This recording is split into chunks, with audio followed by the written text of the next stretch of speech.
if in case dalhin na po sa The Hague ang dating Pangulo, sa tingin niyo po, may mensahe po kaya kayo dun sa kanyang supporters? Kasi for sure, tensions will, emotions will rise up. Ano po sa tingin nyo kaya yung dapat na maging perspektibo ng mga Pilipino sa ngayon? Kung hindi kayo naniniwala sa mga local courts, at least bigyan nyo ng chance naman ng ICC. Look at this as a chance for the former president to air his side. Yung hindi tayo nananatili sa duda. If he truly believes that he is innocent of the charges, I'm sure he'll come up with evidence to prove so, no? Now, it will depend on the judges sa ICC kung madedeclare siyang guilty or innocent. So, sana po, pananawagan, bumalik na po tayo sa ICC. Ma'am, follow-up lang po muna dun sa about kay former President Duterte. Kasi isa yung yung House Squad Committee, yung mga tumutok din sa issue ng war on drugs, na sila yung isa sa mga nilapitan ng mga biktima, EJK victims family. Sa tingin nyo po, anong gaano kalaking tulong na naungkat sa House Squad Committee hearing itong mga isyong ito para magkaroon ng ganitong resulta na umabot na sa arrest ngayong araw? I would say na malaki ang ambag ng Quadcom sa paglikom ng ebidensya at mga pruweba na magagamit sa kaso na to sa ICC. Sobrang nakakagulat na balita. Grabe, former President Rodrigo Roa Duterte, inaresto na. Inutusan na ni PBBM si General Torre, kulong ang hatol. Ayon sa nakalap nating impormasyon, nagulat si Duterte sa arrest warrant. Nagulat meron ng inilabas na warrant of arrest ang ICC. Nasa airport pa lang kasi siya, kinaladkad na. Nagulat babasahan na si Duterte sa Korte ng Batas. Inaresto na si former President Rodrigo Roa Duterte. Ginulat inutusan na ni PBBM si General Torre, kulong na ang hatol. Tara panoorin natin. Ma'am, I understand. I hope you've been monitoring then po what's happening right now sa airport and the arrest po of former President Rodrigo Duterte. Would you like to comment on that? As of the moment, all I know is that we cannot really call it an arrest. Wala naman sinasabi ba ang PNP. He's under the custody of the PNP. I think it would be, is it confirmed? Okay. Okay, can you read the statement from Malacanang? Kasi as we're holding this press con, nagkakaroon ng developments. Yung PCO statement po, kaninang madaling araw natanggap ng Interpol Manila ang official copy ng warrant of arrest mula sa International Criminal Court. Ika 9:20 ng umaga ngayong araw, 11 Marso 2025, ang dating Pangulong Rodrigo Duterte at ang kanyang grupo ay dumating sa Maynila mula Hong Kong sakay ng Cathay Pacific CX-907. Sa kanyang pagdating, inihain ng Prosecutor General ng ICC notification para sa isang arrest warrant sa dating Pangulo para sa krimen laban sa sangkatauhan. Ang dating Pangulo at ang kanyang grupo ay nasa mabuting kalusugan at sinuri ng mga doktor ng gobyerno. Sinigurado na siya ay nasa maayos na kalagayan. Ang mga opisyal ng PNP na nagpatupad ng warrant ay tiniyak na may suot na body camera. Sa ngayon, nasa kustodiya na siya ng mga kinaukulan.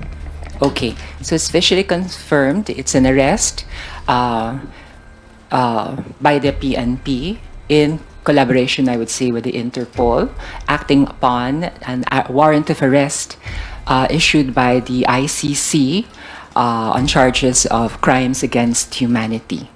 All we can say at the moment is that this is proof that the Philippines is a country that respects the rule-based order in the world and that we uphold the rule of law. Nobody is above the law. And as a nation that prides itself in respecting that rules-based order around the world, wala tayong choice kundi mag-cooperate. Sa nakaraan, nakapag-cooperate rin naman sa atin ng Interpol, even in sa paghahanap kay Alice Go. So, ganun talaga. Isa tayong komunidad ng nations and we just have to respect the rule of law, hindi lamang sa ating bansa, kundi sa buong mundo.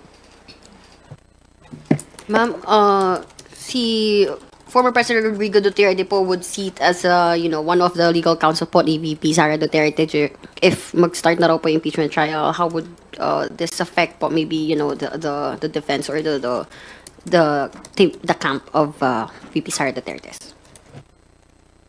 I think the defense team of VP Sara would be in a better position to answer that.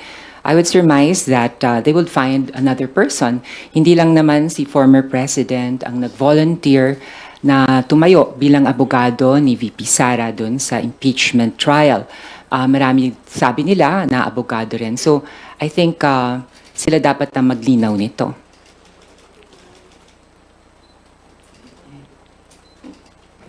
Okay, Marian. Next questions from Melalis Moras of PTV4. Ma'am, follow up lang po muna dun sa about kay former President Duterte. Kasi isa yung yung House Squad Committee na isa sa mga committee ng joint panel dito sa Kamara, yung mga tumutok din sa issue ng war on drugs na sila yung isa sa mga nilapitan ng mga biktima, EJK victims family. Sa tingin niyo po, anong gaano kalaking tulong na naungkat sa House Squad Committee hearing itong mga isyong ito para magkaroon ng ganitong resulta nga na umabot na sa arrest ngayong araw?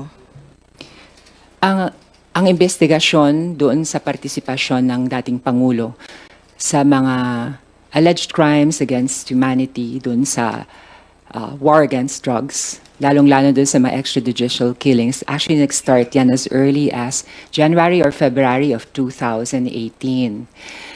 Merong human rights groups na nag-file ng case sa ICC. Now, ano ba ang partisipasyon ng Quadcom? Magmula nung nagsimula yung Quadcom, October 2024, marami tayong nadiskubre. Mga bagay-bagay na nakakalungkot, nagkaroon ng tinig yung mga biktima nitong war against drugs, yung mga EJKs, nagkaroon ng tinig ang mga pamilya ng mga biktima. And I would say that actually strengthened the case, no, against the former president. And during those hearings, by his own admission, the former president also mentioned that he did have a role, that he did order many of the killings. In fact, I couldn't believe it when I heard and I saw it on television na talagang sinabi niya na nagpapapatay siya. Sabi ko nga, I mean, that's counterintuitive for a person to actually admit his guilt. So, I would say na malaki ang ambag ng Quadcom sa paglikom ng ebidensya at mga pruweba na magagamit sa kaso na to sa ICC. Any message po, ma'am, sa mga pamilya ng mga biktima rin ng mga ito nga, finally, ito kasi ever since kahit yung mga na-interview po namin na umaattend sa hearing, ito po yung hiling nila sana talagang magkaroon na ng hustisya dito. Ano pong mensahe nyo dito sa mga pamilya at mga biktima ng umano'y EJK? Ang masasabi ko lang sa mga pamilya ng biktima ng EJKs ay ito. Bilog ang mundo. And sooner or later, we will have all to face justice, face the music. We heard you. We know how you feel. And dito sa House of Representatives, hindi naman po kami manhid sa pananawagan ng mga biktima ng EJK para sa magkamit ng katarungan. Kami po namang gumagawa ng batas, ang unang-unang kumikilala ng kahalagahan ng isang rule-based order, ng kahalagahan ng the rule of law. Para pa kami gagawa ng batas kung kami mismo hindi namin kikilalanin na dapat manaig lagi ang batas. Alam nyo, iniisip ko, siguro humantong din sa panahon, ilang taon na nakaraan magmula noon, na nawawala na ng pag-asa yung mga pamilya ng mga biktima. Alam niyo naman, sa ating bansa, it is widely believed at nasasaksihan din natin na minsan the wheels of justice turn very slowly. And marahil sa pamamagitan ng ICC, hindi na nga isang local court na nag-hear nito, ay magkakaroon ng katarungan ang ating mga biktima, no? So, may due process. Of course, the former president is innocent until proven guilty. He will also have his chance to explain his side. So this is how justice works. This is how the rule of law works. Both sides are heard. Kaya nga, wag muna tayo magkaroon ng premature judgments. So let us let the ICC come up with its own judgment based on the evidence that is presented by both sides. There are always two sides to a coin. But ang punto lang dito, mahalaga para sa amin dito sa House of Representatives. At nakikita ko naman po ang effort ng ating Pangulong Bongbong Marcos. Ito'y bagay na kinikilala ng buong mundo upang itatag ang isang sistemang nakabase sa mga batas. Opo. Sorry about sa anak naman po ni former President Duterte. Sa isang statement kasi ni Palace Press Briefer, Yusek Claire Castro, nasabi po niya na about po ito sa sinabi ni Vice President Sara Duterte na na-scam siya ng Unity. Ang sabi po ni Yusek Castro, kung na-scam po siya ng Unity, isn't it the other way around? Hindi naman po siguro inakala din ng miyembro o ng mga miyembro ng Unity na mabilis magagastos ni VP Sara yung 125 million pesos confidential funds in just 11 days. Hindi naman po siguro inisip yon at nagbigay ng tiwala sa kanya. Kayo po, ma'am, ano pong masasabi nyo dito? Do you agree with Yusek Castro po? I think that's another issue, no? Yung sa paggastos in 11 days ng confidential funds na 125 million. I'm trying to understand where VP Sara is coming from when she said na na-scam siya ng administrasyon. Maybe she had a set of expectations nung nanalo yung unit team na hindi na-meet. Ano ba yung mga expectations niya? Pero ako naniniwala ako, before you expect something from somebody, you should also be willing to give what you demand. I remember, nung panahon ni President Duterte, he demanded almost blind loyalty sa lahat ng partido. Mula sa legislative, sa Kongreso, sa Senado, sa House of Representatives, lahat, mga LGUs, gusto niya lahat sumusunod at sumusuporta sa kanya. And I understand kung bakit. Talaga naman pagpasok ng isang administrasyon, dapat sinusuporta ng lahat. Bigyan natin ng pagkakataon, pakita kung paano nila ipapatupad ang kanilang mga programa, kung paano nila ma-reach at maaabot ang mga pinapangarap nila para sa ating bansa, yung kanilang development plan, kung meron man. They demanded it. Up to the point na sometimes nahaharas na yung mga perceived political enemies nila. I call to mind former Senator Laila De Lima, also former Mayor of Iloilo, Jed Mapilog, and so many others who have been harassed simply because pinagbintangan silang critic of the government, pinaghinalaan pa lang on the basis of suspicion na de-destroy na yung reputation ng tao. Ano? So, bakit ganun? Nung naupo naman si VP Sara, nakita ko, parang very antagonistic na yung kanyang attitude towards President Marcos. Alam niyo, tatapatin ko kayo. Pinaglaban ko tong love team na to eh. Ang unit team. Umasa ako na sana sa pamamagitan ng pagkakaisa, may susulong natin ang ating bansa. Kasi nakakapagod na rin ibang-ibang administrasyon, laging antagonistic towards the previous administration, or vice versa. Sabi ko, makakabuti itong pagkakaisa, no? Pinaglaban natin itong unit team. Pero katulad ng isang relasyon, hindi lang naman pwedeng isang bahagi ang nag-e-effort.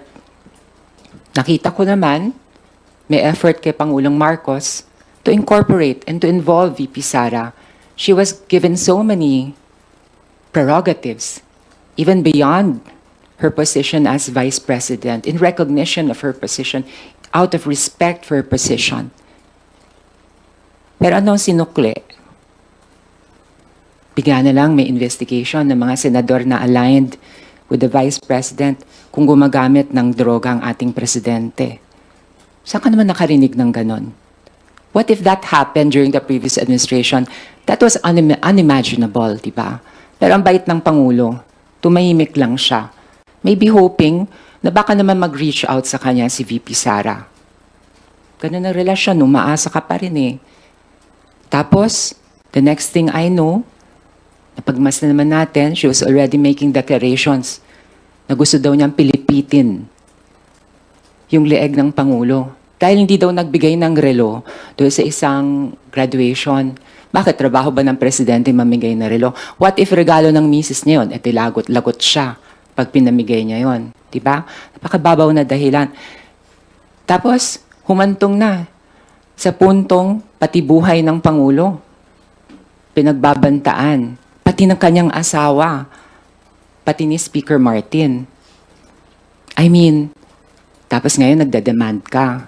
But you're not willing to give what you're demanding. And now you're saying ikaw ang iniwan. At sinasabi mo ikaw ang na-scam. Parang may mali naman yata dun sa declaration na yon. There's something inaccurate about it. Opo. Sorry ma'am. Follow-up lang po. Sinabi din kasi niya dun sa isang niyang speech sa Hong Kong. Pasalamat sa suporta sa aking mga kasamahan, program, proyekto sa Office of the Vice President dahil kayo lang ang sumusuporta sa OVP. Ang buong gobyerno, iniwan na po ang OVP. Maraming salamat. Kayo po ba, tingin nyo yung sinabi nga niya na the entire government has abandoned the OVP amid the ongoing feud with President Marcos? Sa tingin nyo, accurate po ba to? Do you agree with her? I don't agree with her. Just like any other government agency that has to pass through the scrutiny of Congress sa budget season and hindi exempt ang OVP. And as you have seen, parang tumanggi na lang talaga siya. It seems that she did not feel like answering any of the questions raised by my colleagues during the budget hearing. And when you cannot account for your budget spent in the past years, how can you have the moral authority to ask for more? It's not that. The Office of the Vice President continues to function and should continue to function.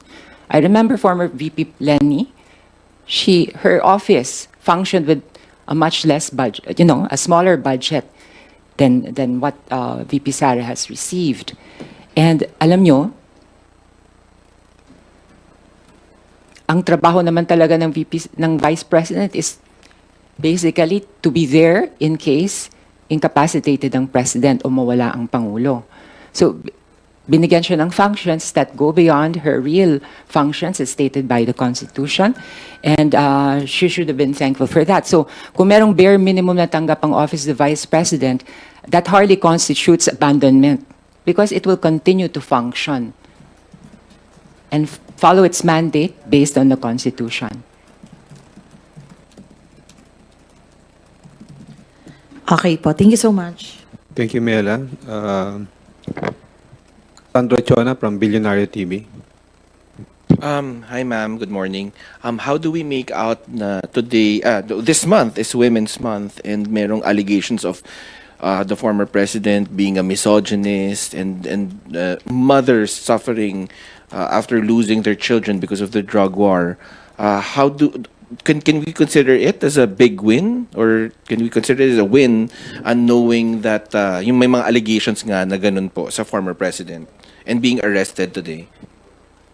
Alam niyo, hindi sa pagiging bias dahil chair ako ng Committee on Women and Gender Equality, but the fact of the matter is that in situations of conflict, in war, it is always the women and the children who suffer more.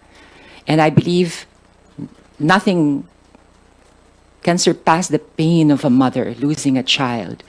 Lahat ng kanyang pangarap, lahat ng yung buhay ng kinitil, ang kinabukasan ng batang nawawala, ng kanyang anak. Maaring i-argue ng ibang tao na mga drug addict naman yan, how sure are you? Alam nyo, sa totoo, and we should all be aware of this, na wala namang akusado ang guilty until proven guilty. They're all presumed innocent. And these people will deny due process. Kaya nga, lagi naming pinagpipilitan at lagi naming dinidiin na mahalaga ang rule of law.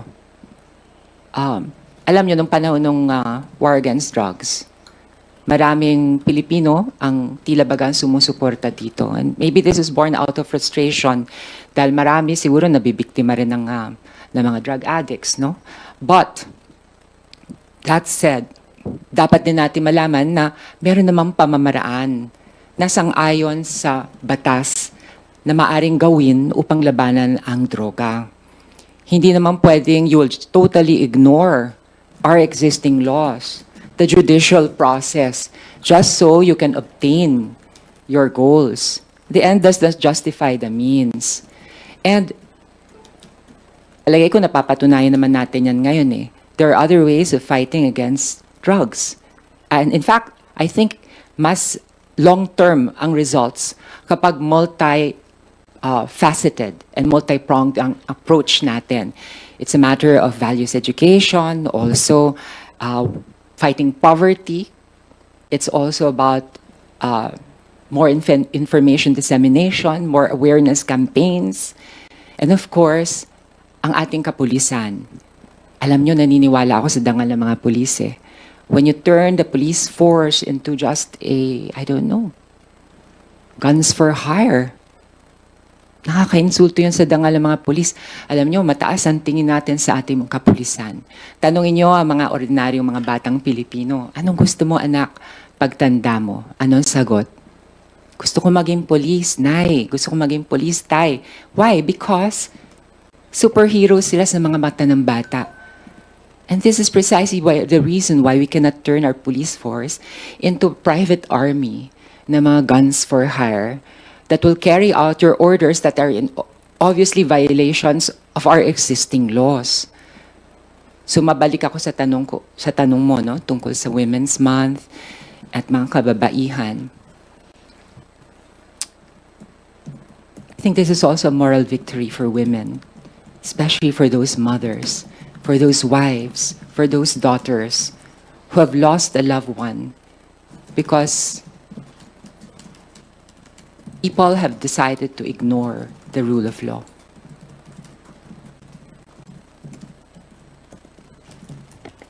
Ma'am, if in case dalhin na po sa The Hague ang dating Pangulo, sa tingin niyo po, may mensahe po kaya kayo sa kanyang supporters? Kasi for sure, tensions will, emotions will rise up. Ano po sa tingin nyo kaya yung dapat na maging perspektibo ng mga Pilipino sa ngayon?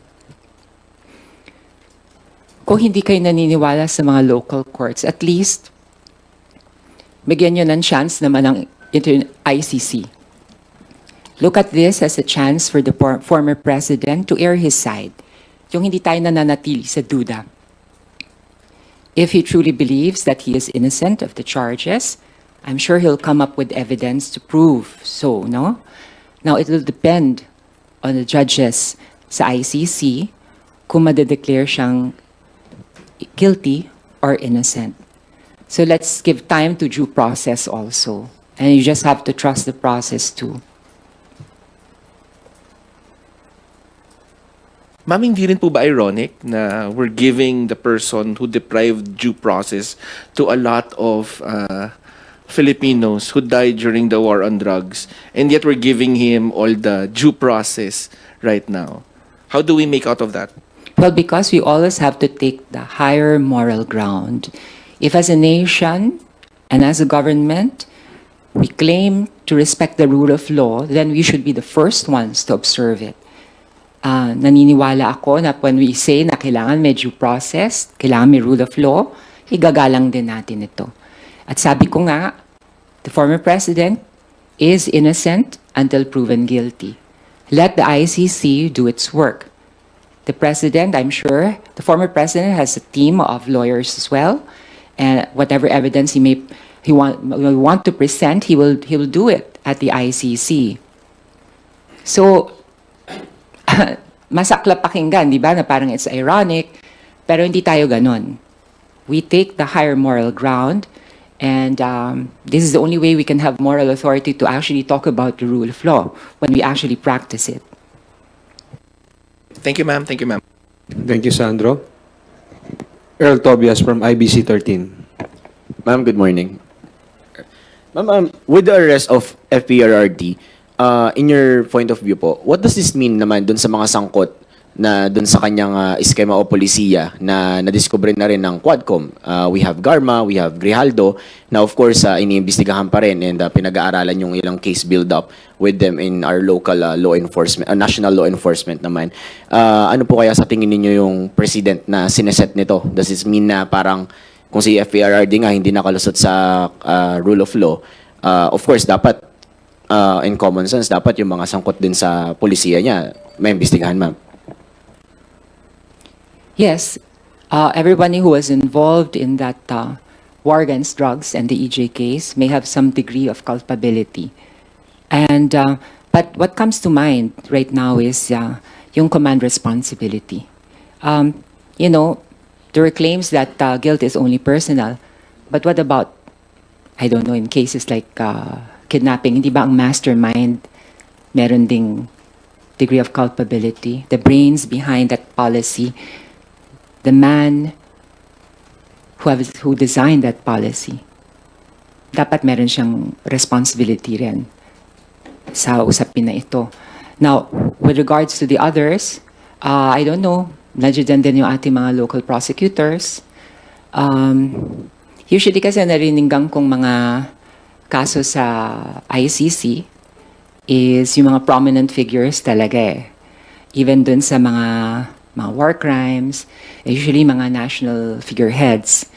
I don't know why, no? But I guess this is also the nature of the ICC. Kasi nga, the ICC was established to reaffirm the importance of a rules-based order around the world, no? Aside from obtaining justice for the victims, parang statement din to sa buong mundo na kailangan mahalaga na panaigin ng batas sa lahat ng kaso, no?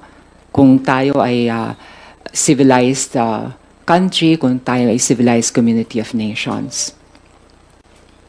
Thank you, ma'am. Last na po, you mentioned the message to the world or statement to the world yung parang nangyari. Maghahalalan na po.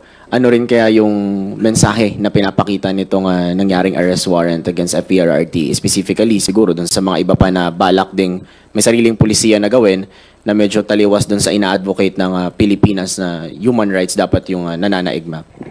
Ang mensahe nito sa lahat ng legislators, no? Kasi kami yung gumagawa ng polisiya is that, and also the executive who may want to formulate policies and programs, you can be as creative as you want. And you can be as determined as you want, but you have to operate within the bounds of the law. It is always the law. First and foremost, our Constitution, and then the body of laws that we have promulgated as a republic. So yun lang, batas lang dapat ang manaig.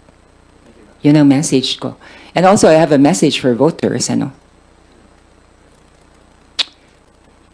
Alam nyo, naintindihan ko kung minsan naiinip pa maraming Pilipino, lalo na sa ating justice system. And we want drastic and immediate results at all costs. Pero hindi po pwede yun eh. It's a double-edged sword. Talo, lalo na po yung mga walang kapangyarihan. Talo, lalo na ang mga mahihirap. Di ba nga madalas sinasabi, may hustisya para sa mayaman, may hustisya para sa mahirap. What if wala na talagang hustisya?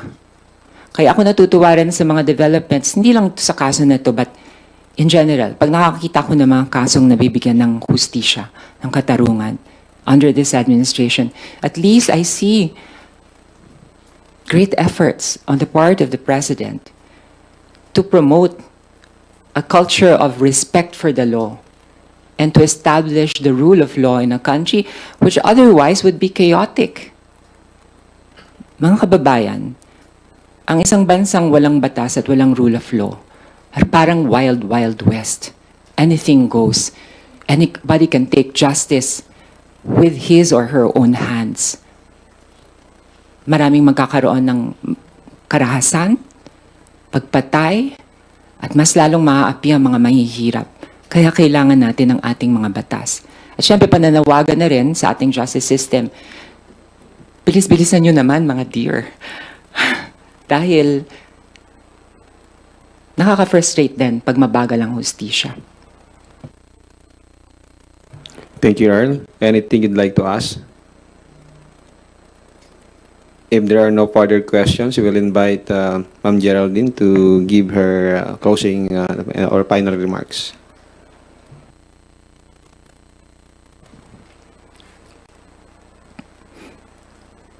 As a Filipino, it saddens me to see developments that may potentially divide the country.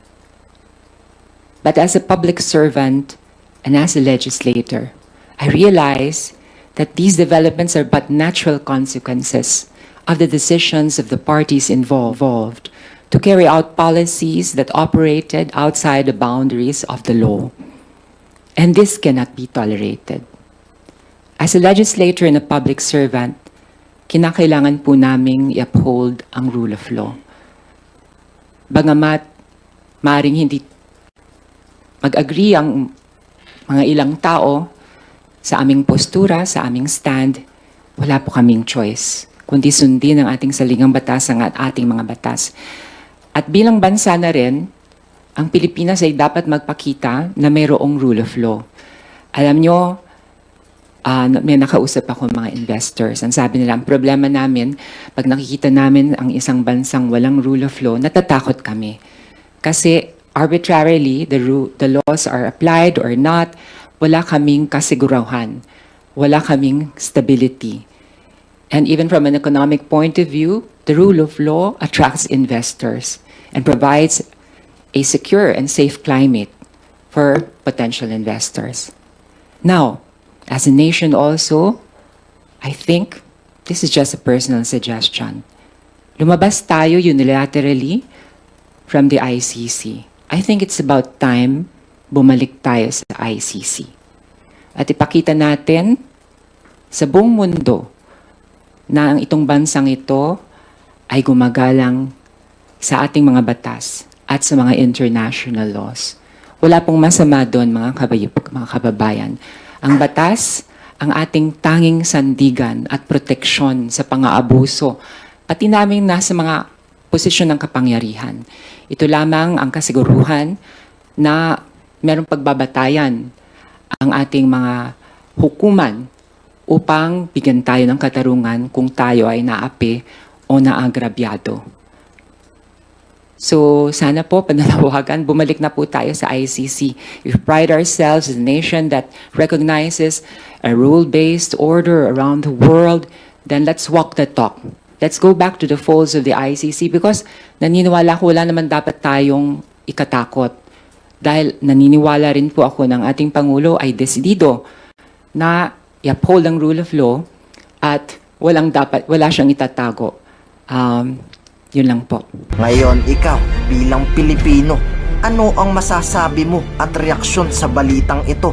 Mag-iwan ka ng komento sa ibaba at atin pong babasahin isa-isa.